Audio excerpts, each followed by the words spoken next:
टूमो कोई कोई नई ब्रीथिंग टेक्निक नहीं है। दिस एंशिएंट प्रैक्टिस जिसकी हम बात कर रहे हैं इसका नाम टूमो ही है एंड ये बहुत पुरानी प्रैक्टिस है एंड टूमो का लिटरली मीनिंग होता है इनर फायर। 1950s में जब चाइना ने तिब्बत पे इन्वेजन किया तो उन्होंने सिर्फ लैंड पर कंट्रोल नहीं किया, उन्होंने सिस्टमेटिकली मोनेस्ट्रीज, स्क्रिप्चर्स और स्पिरिचुअल मास्टर्स को डिस्ट्रॉय करना स्टार्ट किया बिकॉज उन्हें पता था जब तक ये ब्रेथ बेस्ड टेक्नोलॉजी जिंदा है तब तक लोगों के माइंड को वो इन्फ्लुएंस नहीं कर सकते, उसको फुल्ली कंट्रोल नहीं कर सकते, उनको फियर से कंट्रोल नहीं कर सकते because China drive on fear.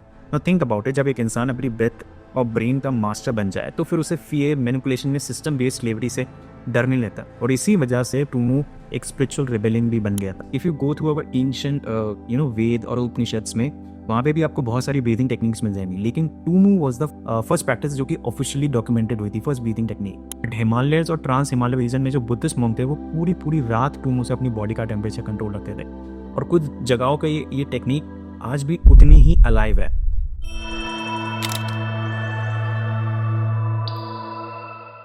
नमस्ते, अगर आप उन लोगों में से हो जो अपने माइंड के अर्जेस, डिस्कम्फर्ट या एम्प्टीनेस से बार बार स्ट्रगल करते हो और चाहते हो कि आप अपने माइंड के साथ एक ईजफुल रिलेशनशिप बना सको, तो मैंने आपके लिए एक सिस्टम बनाया, master your mind. 8 guided tools का एक सिस्टम जो मैंने 12 साल की मेडिटेशन प्रैक्टिस करने के बाद और अलग अलग मास्टर्स के अंदर ट्रेन होने के बाद उनसे जो मैंने टेक्निक सीखी है उनके थ्रू मैंने डिज़ाइन किया है। ये टूल्स आपको हेल्प करेंगे daily emotional struggles, focus issues और बार बार रिपीट होने वाले मेंटल पैटर्न्स को ब्रेक करने में। अगर आप रेडी हो अपने माइंड को मास्टर करने के लिए, देन डिस्क्रिप्शन में लिंक है, अब जाके रजिस्टर कर सकते हो। नमस्कार everyone, welcome to pocket twist podcast episode number 4। आज इस पॉडकास्ट में हम मागाधा से स्टोरी नहीं पढ़ने वाले, बल्कि आज हम ये जो पॉडकास्ट है बहुत ही डिफरेंट पॉडकास्ट है। इसमें हम एक ऐसी एंशिएंट टेक्निक के बारे में सीखने वाले हैं जो कि हिमालयन योगीज किया करते थे और बहुत ही रेयर टेक्निक है वो, जो कि आज लोगों को बहुत ज़्यादा इसके बारे में पता नहीं है एंड धीरे धीरे वो गायब हो रही है, वो इस दुनिया से धीरे धीरे लोग, क्योंकि जो योगीज हैं जो बेसिकली जो इस प्रैक्टिस को प्रैक्टिस करते हैं, they don't want it to get commercialized, they don't want it to go through common, because ये प्रैक्टिस बहुत इंटेंस है। मैं बता रहा हूँ ये बहुत ज़्यादा स्ट्रॉन्ग प्रैक्टिस है and only it can be learn by a guru. कोई भी आपको ऐसे नहीं सिखा सकता because it has a very strong spiritual element in it and these kind of a practice come with a certain sense of responsibility because ये बहुत transformational practice है, ये आपकी लाइफ को पूरा चेंज कर सकती है एंड ऐसी प्रैक्टिस के लिए इट इज़ वेरी इंपॉर्टेंट कि वो सर्टेन रिस्पॉन्सिबिलिटीज के साथ आए। तो आज हम क्या करने वाले हैं इसमें, we are going to watch one podcast of Joe Rogan जहाँ पे जेम्स नेस्टर इस टेक्निक के बारे में बात कर रहे हैं। वो बता रहे हैं जो रोगन को about this technique and quickly we are going to watch it and बीच में मैं अपना personal because I have seen some people in the region of the Himalayas जो कि आपको बहुत सिंपल लगेंगे, बिल्कुल साधारण होंगे, आपको ऐसा लगेगा इनकी they have something in them, but they are very intense and believe me they don't want you to know about it. वो कभी नहीं चाहेंगे कि आपको उनकी इस इंटेंसिटी, इन चीज़ों के बारे में पता चले, unless they find you worthy, they are not going to reveal anything and वो इस चीज़ को बहुत ही सीक्रेटिव रखते हैं टूवर्ड्स देमसेल्फ। सी, जो अपनी साधना को बहुत ही कमर्शियली मार्केट करते हैं, it's not real, it's not going to work. आपकी जो साधना है वो हमेशा आपकी पर्सनल चीज़ होनी चाहिए, वो कभी भी किसी को भी पता नहीं होनी चाहिए सिर्फ आपके अलावा, बिकॉज जब आपके गुरु आपको किसी चीज़ में इनिशिएट करते हैं, it's a very personal process, इतना पर्सनल, इतना सीक्रेट प्रोसेस है, आप उसको कभी पब्लिकली बता भी नहीं सकते, आपको बताना भी नहीं चाहिए, क्योंकि the moment you say, the moment you talk about it, it's intensity will go. That's why these yogi work through it, बहुत इंटेंसली उस पर प्रैक्टिस करते हैं and that's why they wanted to preserve it. Now let's quickly watch this podcast and बीच में we will understand what this technique is, where it comes from, इसका origin कहाँ से हुआ है, क्या इसके साइंटिफिक फैक्ट्स हैं, क्या इस पर कुछ साइंटिफिक प्रूवन्स है, हम हर चीज़ डिकोड करने वाले हैं। Let's quickly go through this podcast. It's very clear that He did not invent these methods. These methods have been around for at least 1,000 years, especially Tumo. And this documentation that goes back 1,000 years, 1,200 years of people doing this to heat themselves up. They're like, I don't have a jacket. I don't have anything else to wear. I'm freezing. How do I keep my core temperature warm in these freezing temperatures? Can you explain Tumo, Pete? Yeah, sure. So Tumo is a breathing practice that is used to build heat in the body, build inner heat. Yes, exactly. This is very true. टूमो कोई कोई नई breathing technique नहीं है. This ancient practice जिसके हम बात कर रहे हैं इसका नाम टूमो ही है. एंड ये बहुत पुरानी प्रैक्टिस है. एंड टूमो का लिटरली मीनिंग होता है इनर फायर. वैसे तो if you go through our ancient Veda और उपनिषद्स में वहाँ पे भी आपको बहुत सारी ब्रीथिंग टेक्निक्स मिल जाएंगी. लेकिन टूमो वॉज द फर्स्ट प्रैक्टिस जो कि ऑफिशियली डॉक्यूमेंटेड हुई थी. First breathing technique which create the inner fire in the body. So इस क्लिप में जो जेम्स नेस्टर जो कह रहे हैं कि he didn't invented the method, वो बेसिकली विम हॉफ की बात चल रही है. सो विम हॉफ ब्रीथिंग और कोल्ड एक्सप्लोजन के मेथड के इन्वेंटर एक्चुअली में नहीं है. It basically James Nestor was trying to say कि 1000 से 12 साल पुरानी प्रैक्टिस है. सो विम हॉफ, अगर आपको नहीं पता, तो एक डच मोटिवेशन कोच है और he is famous as the ice man. उनके मेथड जिसे वो विम हॉफ मेथड कहते हैं, 2011 में साइंटिफिक रिकॉग्निशन मिला था जेप रेडबाउड यूनिवर्सिटी नीदरलैंड्स में, जहाँ पे विम हॉफ के ऊपर एक साइंटिफिक रिसर्च की गई थी. हॉफ के अंदर एंडोटॉक्सिन इंजेक्ट किया गया था जो कि यूजली फ्लू लाइक सिम्टम लेकर आता है. और देखा गया कि जो विम हॉफ है वो अपनी मर्जी से अपने इम्यून सिस्टम को एक्टिवेट कर पा रहा है, जो कि साइंटिफिकली पॉसिबल नहीं था. एंड एवरीबडी वाज सरप्राइज्ड की एंड एवरीबडी थॉट कि he is a special man. But Wim Hof ने अपने मेथड्स के थ्रू ऑल ओवर भी ट्रेन किया एंड उनके साथ भी सेम चीज़ करी गई and they were also able to activate their immune system. And Wim Hof ने कुछ extraordinary genius world records भी बनाए, जैसे कि आइस के नीचे सबसे लंबे टाइम तक ही है स्विम करने का रिकॉर्ड है. बेयरफुट स्नो पे हाफ मैराथन दौड़ने का रिकॉर्ड है. और एक रिकॉर्ड ऐसा है जिसमें उन्होंने 112 मिनट तक अपने आप को पूरा आइस के नीचे रखा है, अपने ढक लिया था सिर्फ उनकी नेक तक पूरा, मतलब सिर्फ ब्रीथिंग लेने के लिए ही वॉज आउट. लेकिन जैसे कि हम देख रहे हैं कि टूमो, एज वी नो कि टूमो आपकी बॉडी में हीट डेवलप करती है. तो लेकिन ये ठंड में अपने आप को हीट अप करने का कोई मॉडर्न हैक नहीं है. बहुत स्पिरिचुअल ये प्रैक्टिस बहुत पुराने टाइम की है.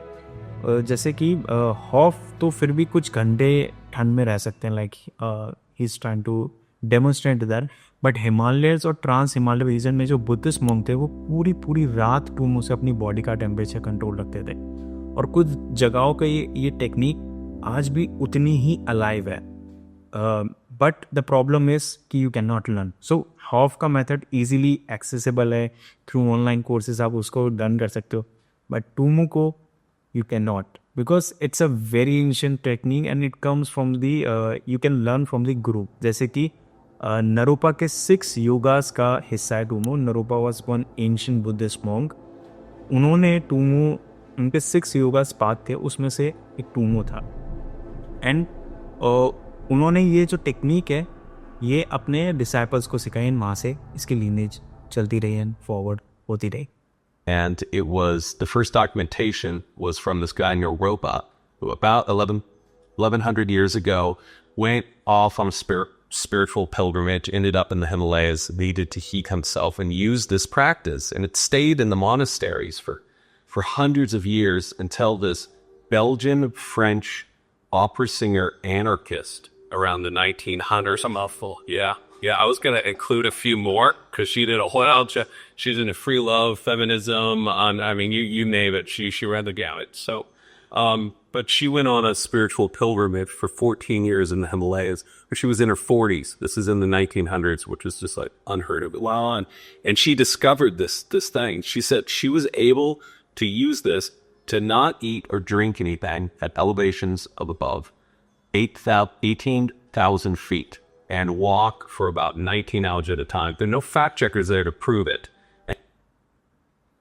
So, Alexander David Neil एक Belgian French opera singer anarchist थी. And she was the first person जिसने टूमू को वेस्टर्न वर्ल्ड से इंट्रोड्यूस करवाया। वो अपने 40s में हिमालय में 14 साल की पिलग्रिमेज जर्नी पे गई थी। उन्होंने वहाँ टूमू टेक्निक अपने तिब्बतियन गुरु लाचिन गोमचे रिम्पोचे से सीखी।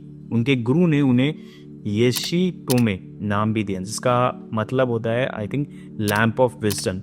अपने वहाँ के एक्सपीरियंस के ऊपर नील ने एक बुक लिखी थी जिसका नाम था मैजिक एंड मिस्ट्री इन तिब्बत। अब पॉडकास्ट में जो क्लेम है कि अलेक्जेंडर ने 8,000 फीट एल्टीट्यूड पे 19 आवर्स बिना कुछ खाए पिए वॉक करी थी, ये क्लेम उनकी बुक में मेरे को डायरेक्टली कहीं नहीं मिला, लेकिन उन्होंने टूमू के रियल इफेक्ट्स को अपनी बुक में ज़रूर मेंशन किए। उन्होंने दिखाया कि तिब्बतियन मॉन्क्स बर्फ़ भरी रातों में भी बिना कपड़ों के अपने ऊपर गीली चादर डालते थे और सिर्फ मेडिटेशन और ब्रीथिंग से रात भर में उस चादर को सुखा देते थे। नेल ने 1927 में अपनी बुक के थ्रू टूमू को यूरोप की ऑडियंस में स्प्रेड किया। लोगों को पता चलने लगा अबाउट टूमू। सो लेटर ऑन लोगों को पता चला कि टूमो को नरोपा ने इंट्रोड्यूस किया था। नरोपा ने आगे चल के टीचिंग अपने स्टूडेंट मरपा को दी थी और मरपा ने अपने स्टूडेंट मिलरप्पा को दी। इन लोगों ने टूमो को हिमालयाज में स्प्रेड किया। लेकिन यहाँ पे बहुत इंटरेस्टिंग स्टोरी भी है मिलरप्पा की, because he is one of the unique monk. Because Milarepa मेरे को बहुत ज़्यादा फैसिनेट करते हैं because of his unique way to reach the enlightenment. So Milarepa Tibet में पैदा हुए थे, लेकिन उनकी ज़िंदगी की शुरुआत काफ़ी पेनफुल थी। उनके पिताजी की डेथ के बाद रिलेटिव्स ने उनकी प्रॉपर्टी छीन ली। उस ह्यूमिलिएशन और इनजस्टिस का बदला लेने के लिए उनकी माँ ने मिलरप्पा को ब्लैक मैजिक सीखने भेजा। उन्होंने जो ब्लैक मैजिक से सीखा था वो बॉन ट्रेडिशन से इन्वेंट हुआ था। बॉन ट्रेडिशन तिब्बत का इंडिजीनियस रिलीजन है जो बुद्धिज्म से पहले का सिस्टम था। उसी सॉर्सरी से मिलरप्पा ने एक लैंडस्लाइड करवाया जिसमें 35 लोग मर गए, इंक्लूडिंग हिज ओन रिलेटिव। ये मास किलिंग के बाद मिलरप्पा का कॉन्शियस जाग गया और उन्होंने सोचा क्या मैं इस जन्म में अपने कर्मों का प्रायश्चित कर भी सकूंगा। इसी गिल्ट को और ट्रांसफॉर्म की तलाश के लिए मिलरप्पा मरपा के पास गए, जो कि तांत्रिक मास्टर थे और नरोपा के डायरेक्ट डिसाइपल। लेकिन मरपा ने उन्हें तुरंत स्पिरिचुअल टीचिंग नहीं दी। पहले मिलरप्पा को टेस्ट और तपस्याओं के थ्रू गुजरना पड़ा, जैसे कि हर बार उनको एक वॉल बनानी थी, देन उसको तोड़ना था, और ये प्रोसेस उनको बार बार रिपीट करना था as a symbolic act to break his ego. कई सालों की तपस्या के बाद मिलरप्पा ने टूमो और ध्यान के जरिए अपने आप को प्योरीफाई किया। आखिर में वो एक एनलाइटेड योगी बन गए जो -डिग्री में टेम्परेचर में बिना कपड़ों के मेडिटेट करते थे। और फिर उन्होंने आगे चल के ट्रांस हिमालयस में टूमो को स्प्रेड किया। And nobody believed her until Herbert Benson at Harvard had heard enough of these stories in the 1980s that he went out and tested these monks and found out that they could do exactly what they had been told that they were supposed to do, for thousands of years. Like, what is the technique of The technique is, it's very similar to Wim Hof's version of Tumo. The monks do it in a slightly different way. They slow down their nervous system. And Benson found that they were able to slow their metabolism by 60%. So it's lower than anything that has ever been measured before. So they just do it and focus on a fire within the body and breathe out. Sometimes they breathe a little more. You can see videotapes of this. For people who don't believe this stuff, you can see videotapes of this guy in a cold room, no shirt on, sweaty. They put a wet sheet on him and he dries the sheet within about half an hour because he's so hot. And he's only doing this to breathe. And when you're making this noise, like, what is the technique? Like, you're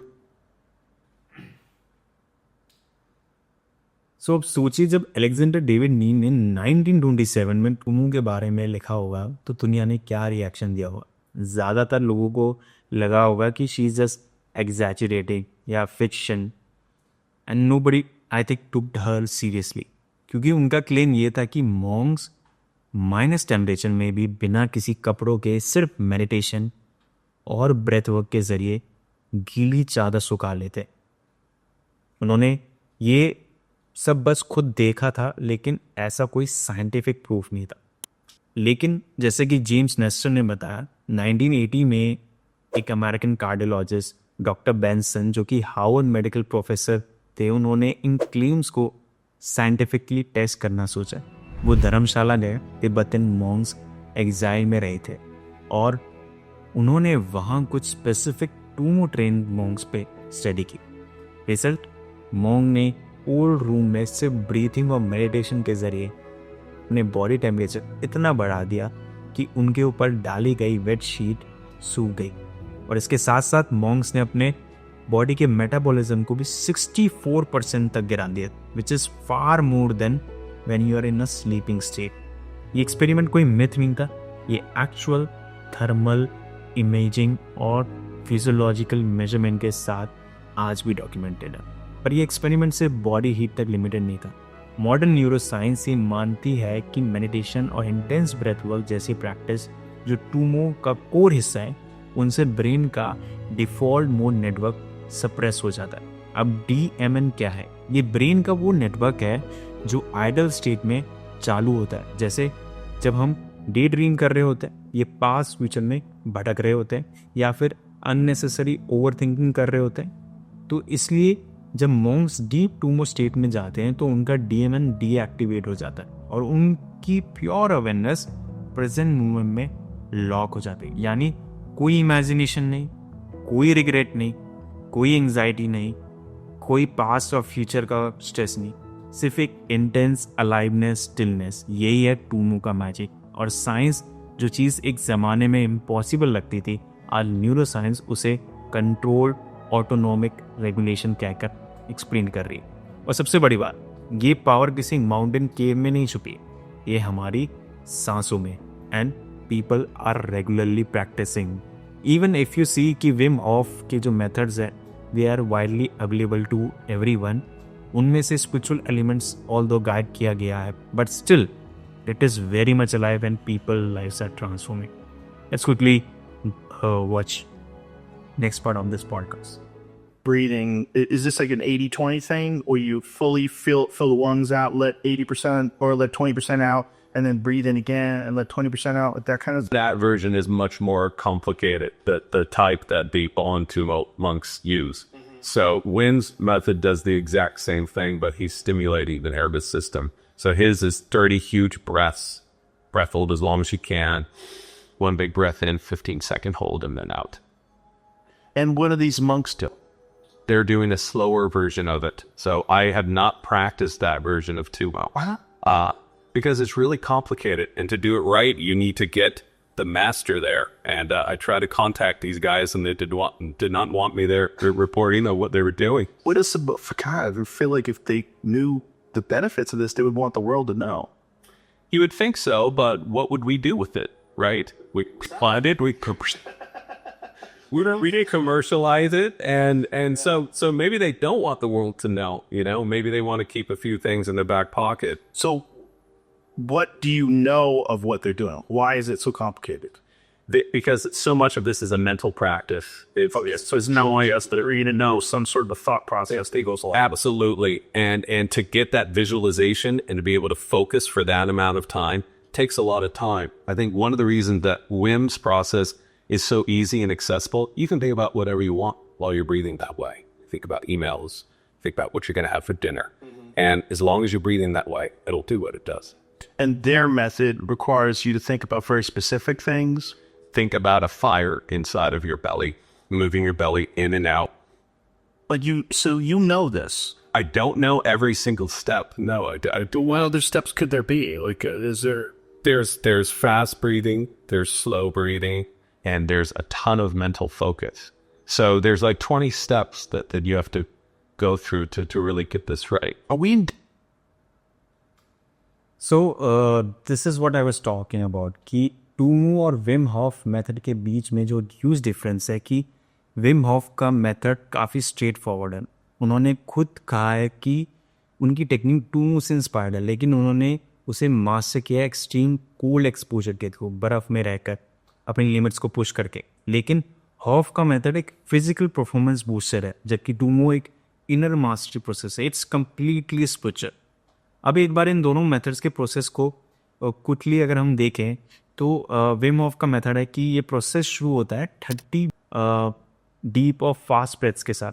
इसमें सबसे पहले आप अपने मुंह या नाक से एक लंबी सांस अंदर लेते हैं ऐसे, और फिर बिना जोर लगाए सांस बाहर छोड़ते हैं। ये आपको 30 टाइम्स रिपीट करना था। और जब ये प्रोसेस 30 या 40 बार पूरा हो जाए तो फाइनल एक्सेल के बाद जितनी देर हो सकता है आपको अपनी ब्रेथ को होल्ड रखें। It's very easily available on internet, Vim of method अगर आप सर्च करोगे। एंड जब ब्रेथ को आप होल्ड नहीं कर सकते तो उसके बाद एक सांस डीप इनहेल लो एंड फिर 15 सेकेंड आपको अपनी ब्रेथ को होल्ड करना है and then you exhale out the breath and relax. ये प्रोसेस आपके सिंपैथेटिक नर्वस सिस्टम को झटके से ऑन करता है जिससे अलर्टनेस एंड एनर्जी बूस्ट मिलता है। एंड इट्स वेरी गुड जब आपको लेथार्जी फील हो रही है, simply practice it and instantly you will feel very active. और सबसे मेन बात इस प्रोसेस के बीच में है कि तुम्हें किसी भी पॉइंट पे फोकस नहीं करना है। तुम्हें अपने माइंड को किसी भी चीज़ में, किसी चीज़ को लेके, मतलब आपके thoughts are let it be, जो चल रहा है let it be, you just focus on your breath. मतलब your breathing should be right, that's it. लेकिन जो बॉन ट्रेडिशन के मॉन्क्स टूमो प्रैक्टिस करते हैं वो बहुत ही स्लोवर प्रोसेस है, बहुत ही इंटरनल प्रोसेस है। टूमो का प्रोसेस कुछ ऐसा है कि मतलब मैं क्लियरली नहीं बता सकता because I don't know what exactly is, but जितना भी मैंने उसके बारे में पढ़ा, जितना भी मैंने उसको समझा, कि आप अपने बेली से डीप एंड स्लो ब्रेथ लो, उसके बाद विजुलाइज करो तुम्हारे नेवल के पास एक रेड फ्लेम जल रही है एंड धीरे धीरे that is lighting up your whole body. इनेम करते टाइम इमेजिन करो वो फ्लेम ऊपर की तरफ उठ रही है, सोलर प्लेक्सस, चेस्ट और हार्ट तक, मतलब आपके सारे चक्रास को धीरे धीरे धीरे धीरे वो लाइट अप करियो। एंड देन फोर्सफुली एक्सील करते टाइम इमेजिन करो वो फ्लेम वापस नेवल के पास सेटल हो रही है, लेकिन हर बार थोड़ी और बढ़ रही है, थोड़ी और पावरफुल। बेली को जेंटली इन मूव करते रहो जैसे तुम फ्लेम को फ्यूल कर रहे हो एंड एक्सेल करते वक्त it's settling down. It's not the point come is here is कि आपको कंटिन्यूस मेंटल फोकस रखना उस फ्लेम पे। अगर वो आपका गया, आपको किसी थॉट में आप चले तो it's gone and it's not going to work. और फिर जब आप 5th ब्रेथ लेते हो तो उसके बाद आपको बंदाज लगाने होते हैं। आपको मैं डिटेल उसमें बंदाज की बात नहीं करूँगा because it can be only teach by ली क्रूज। सो बंदाज बेसिकली लाइक आप एम्प्टीनेस ऑफ ब्रेथ और फुलनेस ऑफ ब्रेथ पे बंदाज लगाते हो, जिनके थ्रू आप 3 लॉक्स लगाते हो अपनी बॉडी में, इस तरफ abdominal lock and then inner lock. तो इन बंदाज के थ्रू आप अपनी बॉडी को एक स्ट्रेस सिचुएशन में ले जाते हो एंड उसके बाद जैसे ही आपको एनर्जी चाहिए होती है, मतलब जैसे आपको ब्रेथ चाहिए होती है, ब्रेथ इनहेल करते हो and then again you took the बंदा। सो टूमो एक ऐसी तांत्रिक स्पिरिचुअल प्रैक्टिस है जहाँ तुम अपने बॉडी और माइंड दोनों को एक करके डीपली ट्रेन करते हो। इसलिए मॉन्क्स के लिए ये जस्ट ब्रेथ वर्क नहीं है, ये एक एनर्जी सिस्टम है, एक सीक्रेट बात है। जेम्स नेस्टन ने खुद बॉर्न मॉन्क से, जैसे उन्होंने बताया, he try to contacted him and they don't allow the outside, क्योंकि उनका मानना है अगर दुनिया को ये टेक्निक मिल गई तो बहुत ज़्यादा कमर्शलाइज हो जाएगी and it's going to be, उसका एसेंस ख़त्म हो जाएगा। सो सिंपल डिफरेंस है, विम होफ का मेथड तुम्हें क्विक बूस्ट देता है, इजी एक्सेस और फ्लेक्सिबल फोकस के साथ, लेकिन टूमो तुम्हें स्लो, डिसिप्लिन, मेडिटेटिव फायर जगाती तुम्हारे अंदर, जिससे तुम्हारी लाइफ ट्रांसफॉर्म हो जाती है और धीरे धीरे धीरे you become very different personality, very different. Let's quickly move to the last part of this podcast. Danger of losing this? Like it seems like you know about it, but you don't know how to do it. I don't know. I know the elements of it Right. and what I've read online, and who knows how true that stuff is, right? There's a few guys teaching this. One's in Colorado and the others are in India. Is he in Boulder? He must be in Boulder. He has to be. Where else? But you think about how many languages that we're losing, right? Yes. Along with Yes. those languages, we're losing knowledge very, very quickly. And this is happening every decade. And so, especially if you consider what's happened to Tibet, to these civilizations that have been there practicing this technology of breathing for thousands of years, a lot of it's just disappearing. Yeah, that's a shame. Have you thought about going there and like hanging out with those guys? And I'd love to, can't do that now. You know? Right, of course. I spent some time, the book, I talk about Tumo in about half of one chapter, and I wanted to cover it. Wim's been written about all over the place. People know his method, but I wanted to look at the science from it and look at the history of it, because the how was one story, but to me it was more interesting to find what's happening to the body. Why does this happen? Where does it come from? Yeah. So that's what I focused on. So this gentleman that teaches in Colorado, where did he learn it from? He must have learned it from the great sages, in Dharamsala or Tibet.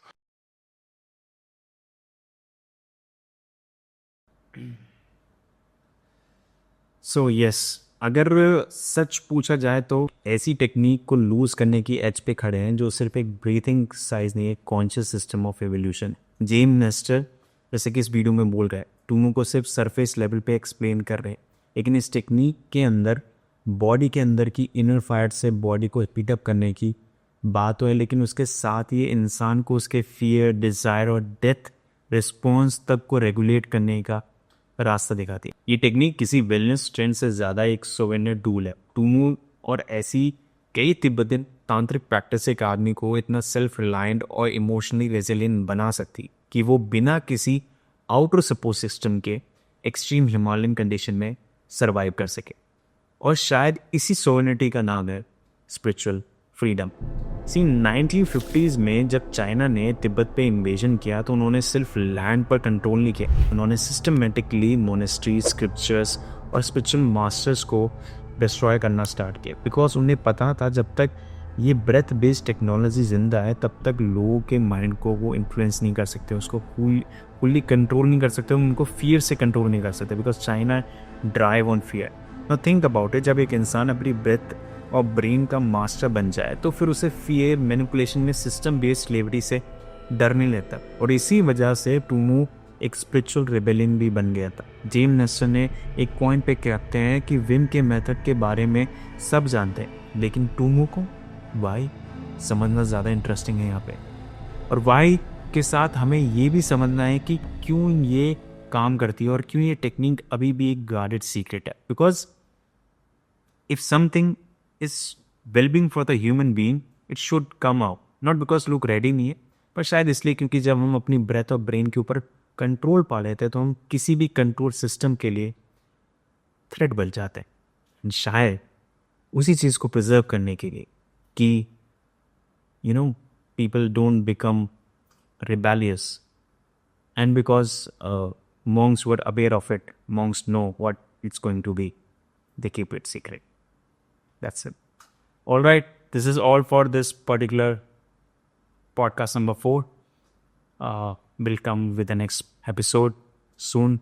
I hope you like this, and अगर आपको ये चीज़ पसंद आई है तो do mention in the comments. We'll keep bringing this kind of stuff again and again, because यहाँ पे आप और मैं साथ में grow कर रहे हैं. That is the only purpose of this videos. उसके अलावा कुछ नहीं, just I like to share what I'm learning so that हम लोग एक mindful track create कर सके. All right, see you in the next video. तब तक आप अपना ध्यान रखिए. नमस्कार.